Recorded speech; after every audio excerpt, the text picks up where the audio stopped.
Hey, everybody.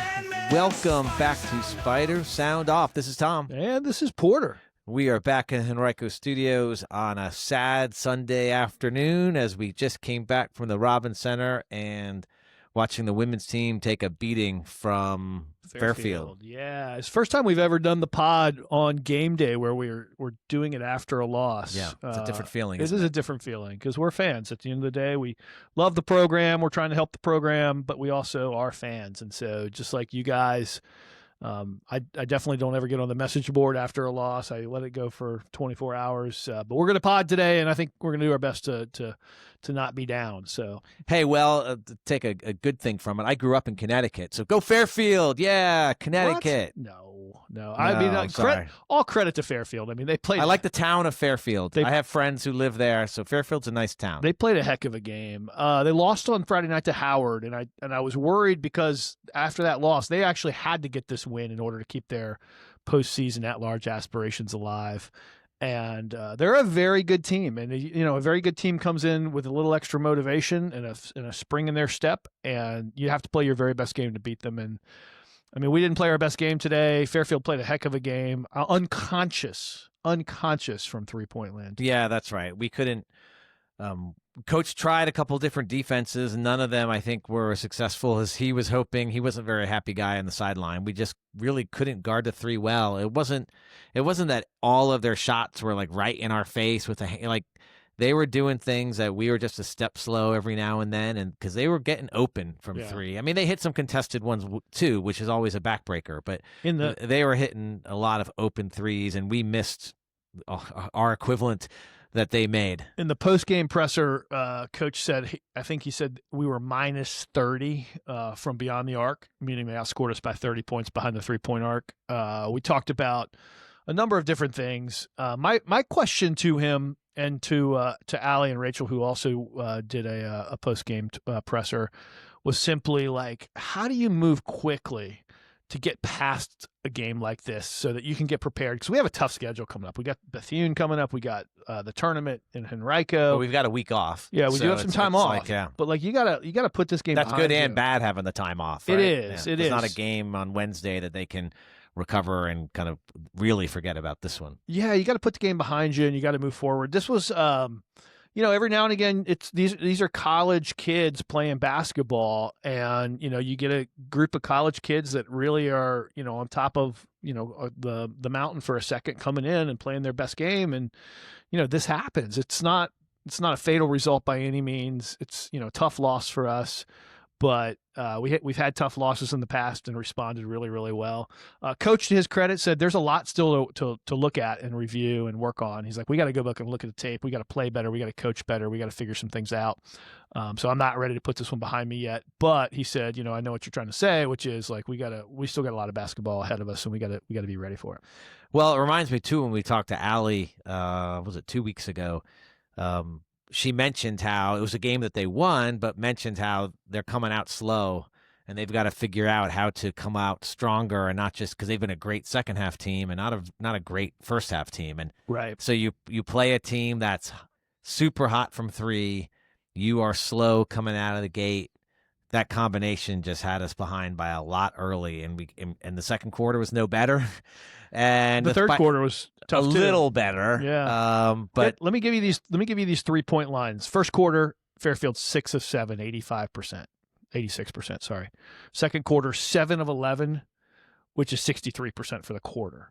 Third quarter, 5 of 7, that's 71%. So through 3 quarters, they are 18 out of 25 from three-point land. That's hard to beat on any given night, right? Yeah. And so they just were super hot, and they crushed the shots. And, I mean, we weren't playing our best game. We were a step slow early, and by the time we kind of righted the ship, the margin had grown to be, a margin that was going to be hard to overcome. Yeah, and credit to their coach, too. I remember the beginning of the fourth. Like, the game is pretty much over when we got to the fourth, but maybe there's a miracle comeback.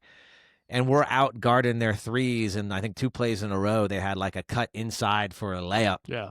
And so, they were able to, change it just a little bit to catch us off guard. And like any hopes of a comeback was gone, because I think they scored the first 5 points of the fourth quarter. And you're like, okay, well, there's not going to be a miracle comeback now. Right. Yeah. I mean, it was, they're very well coached. We talked about that when we did our scout. They've been a very successful program. They had slipped back to, I think, 48 in the net based on the loss to Howard. But, you've got a top 50 team coming to the Robins Center. You got to play your very best game to win that game. And we just didn't have our best game. There's no excuses. The coach wasn't giving any excuses. He wasn't, taking it like harder than you would expect. He just basically said, we got work to do. We got to get ready for the go forward plan, which is to get ready for the next game and, figure out what we could do better. But he gave me a good sense of confidence that we're going to right the ship.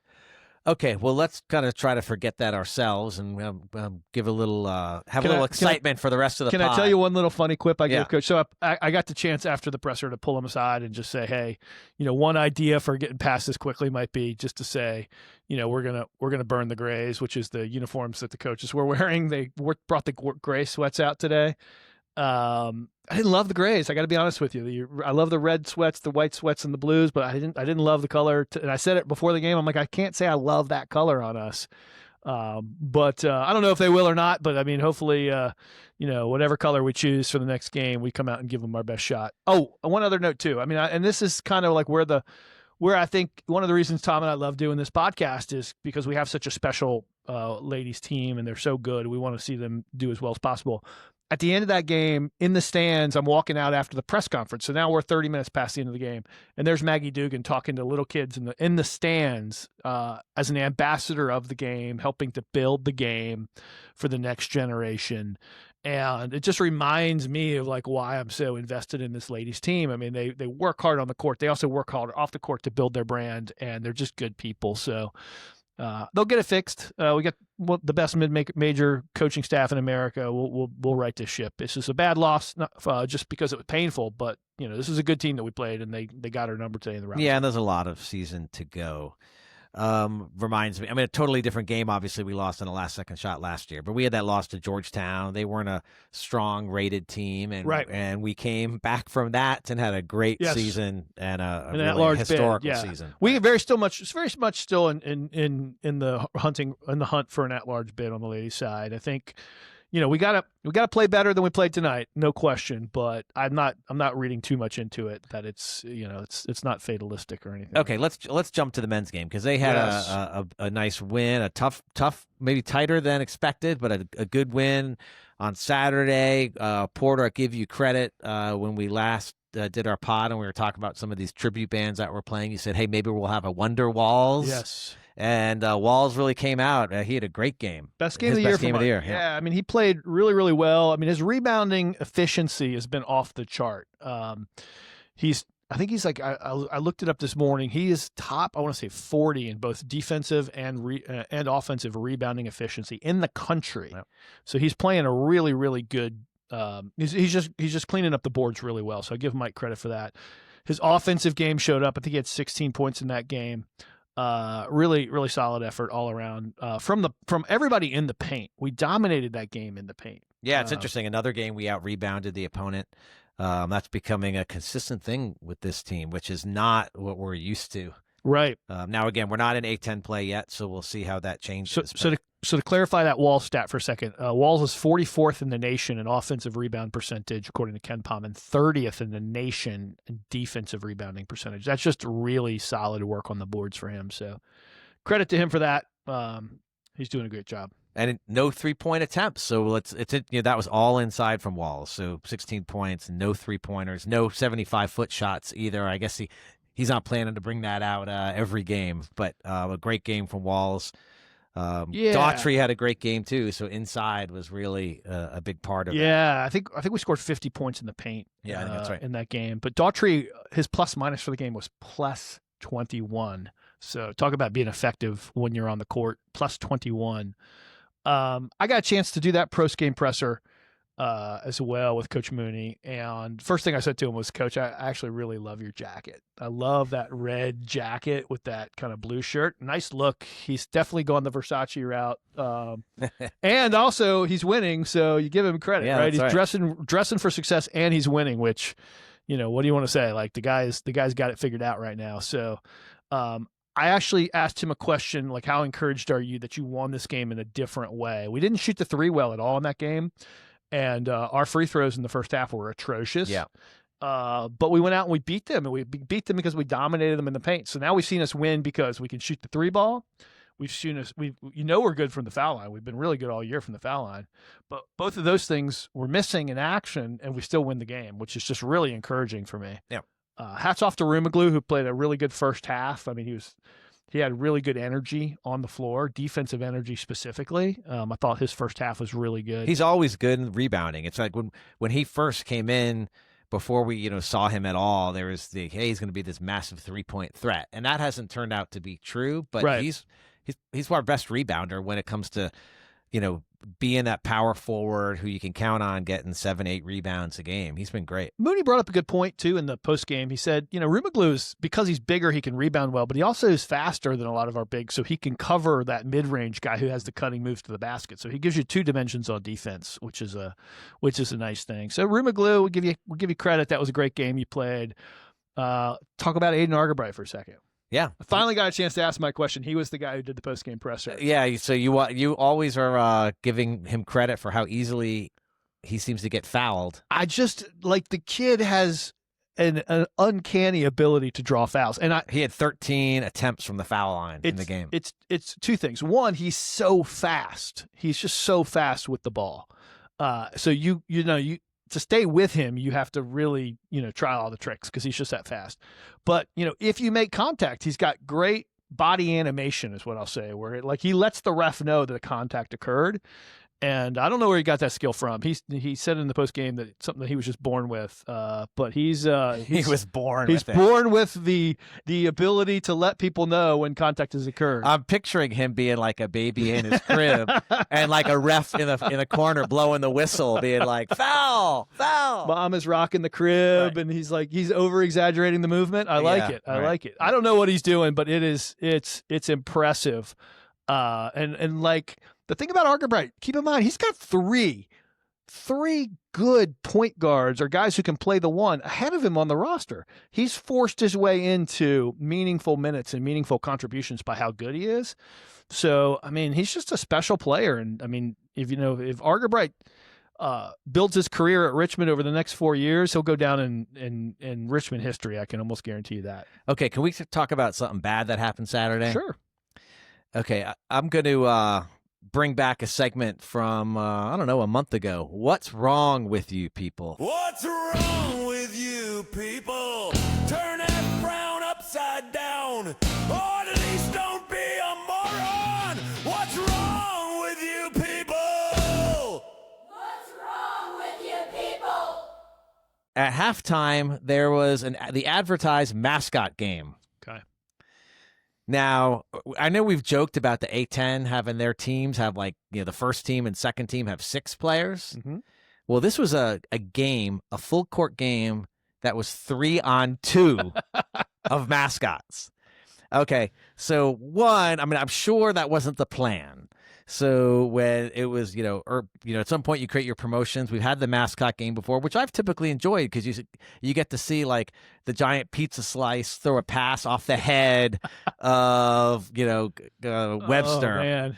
Well, anyway, so 3-on-2 mascot game. Okay. So first of all, at some point you got to improvise, and maybe it should have been 5 mascots on 5 students.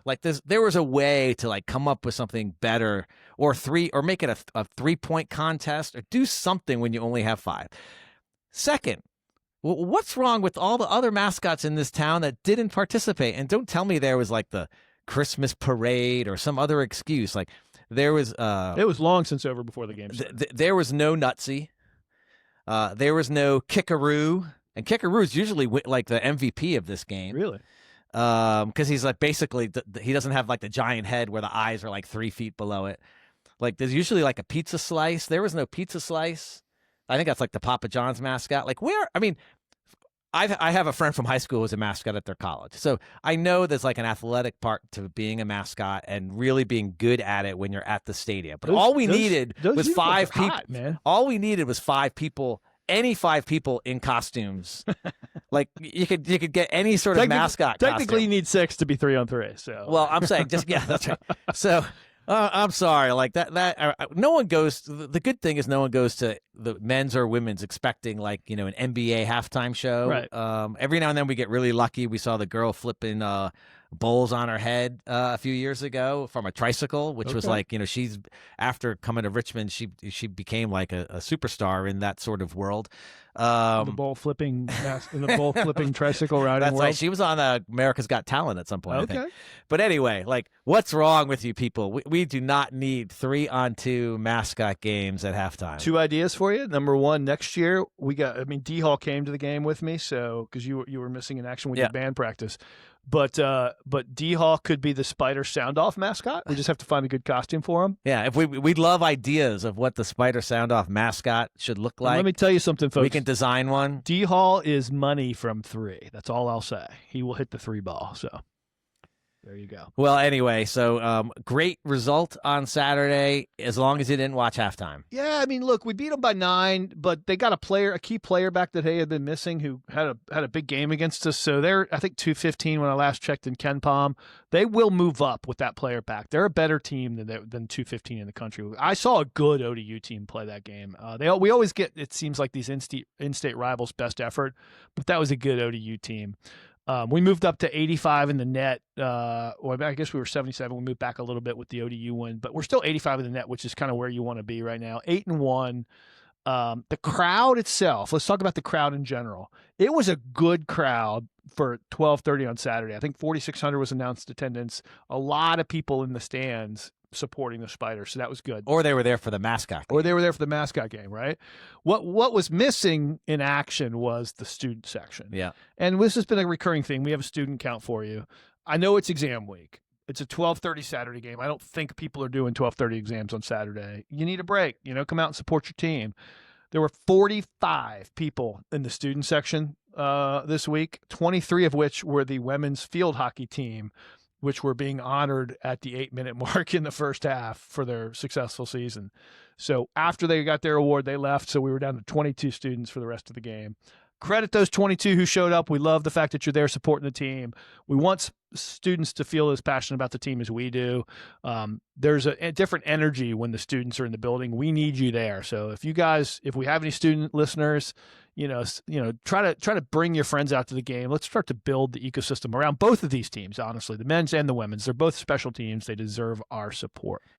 I know I need to stop bringing this up, but I can almost guarantee 5 of those 22 students would have raised their hand to put on a costume to play at halftime. I think you're right. I actually think that you're right. We could have even gotten the 4 students and 1 mascot. Or 5 mascots versus 5 Santa Clauses. That would have been great, yeah. actually. Santa Claus was at the ladies' game today, throwing candy to the kids. That was great. Not just candy. There was like souvenirs and stuff. That was So again, we students, if you get a chance, come out and support these teams. They deserve it. Can I give you one thing that I've been thinking about too about Coach Mooney for a second? Sure. So Coach Mooney has been a Richmond coach for 21 years, I think. This is his 21st season. Yeah, he's 22 seasons total coaching. 1 at Air Force, the rest here.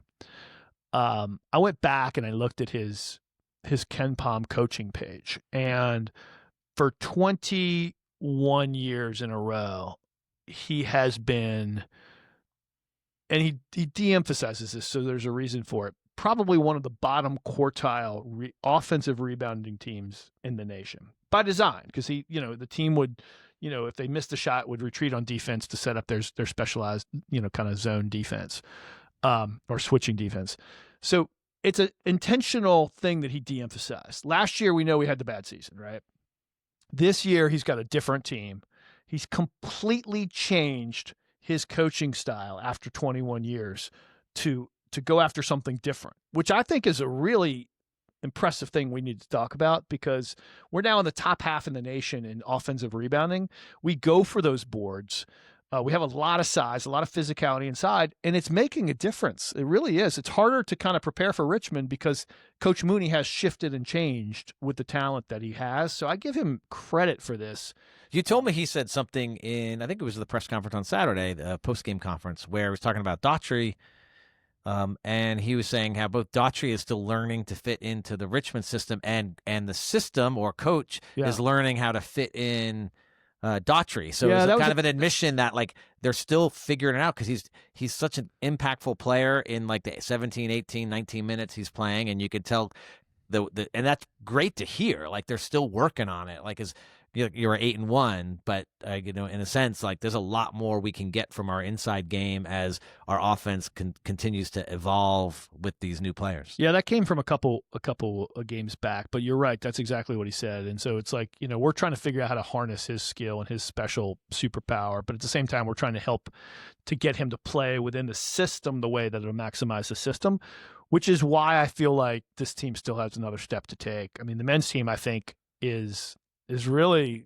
encouraging in terms of what it's doing. And I mean, given the preseason prognosticators who said we were the 11th best team in the Atlantic 10, given the lack of any sort of love from any of the statistical services, you just see what's happening over there, and they're doing a great thing. And it's like, number one in the nation in bench minutes played. I mean, coach said early on, I'm going to play a lot of guys and play them a lot. And he's held true to that now through 9 games. And so, it's very difficult to scout for Richmond. 2 games ago, David Thomas and Will Johnson and Argabright go off. This last game, Jaden Daughtry, Mike Walz, and Argabright go off. I mean, we are very difficult to prepare for because you don't know who's going to be ready to go at any given point in time. Okay, well, I thought I'd bring in a new segment, and maybe we'll do this once, and I'm going to put Porter on the spot here. Can I give you, before you do that? Well, you're always stopping me when I'm trying to transition. I don't want to transition yet because I got some advanced stats I want to go through. Well, then why are you not talking? I'm sorry. I'm trying to talk. I'm still ruffled from my feathers are ruffled after the loss to Fairfield. So okay, what's this advanced stat you want to give us? Is it about height again? So we're not gonna do the advanced stats on height. We're gonna go to Evan Maya for a second. Who is that? Evan Maya is one of the statistical people who really track college basketball, and he's pretty well known. He does a lot of really cool work. And I wanted to share with you a couple things. Number one, he does a top lineup in terms of efficiency. And I think some of the names on this lineup might surprise you. And he does a 2, a 3, a 4, and a 5-man lineup for the men's team. And then, I'll give you the plus minus. I know you're looking at my screen right now, but the top 3 plus minus players on the Spiders this year, meaning plus minus for you guys who don't know is the score differential when a guy's in the game. So if you come in and it's 0-0 and you leave the game and it's 10-0, you're plus 10. So that's how plus minus works. So who are our top 3 plus minus guys on the season? It is Romaglu, Beagle, and Argabright. It is Jaden Daughtry. He's plus 100 on the season. That's insane, by the way, because he hasn't played that many minutes. Plus 100. Argabright's number 2. You got that one, plus 99. And David Thomas is number 3 at plus 78. So that's the season-long plus-minus leaders. Our best 2-man combination lineup so far this year has been, this is, again, using offensive and defensive efficiency according to Evan Maya. So efficiency feeds the net. These are our top lineups. 2 men has been Beagle and Daughtry. When they're together, that's been the top 2 men. So this is like when they're on the court? When they're on the court together. Okay, got it. The top 3-man lineup, Argabright, Beagle, Daughtry.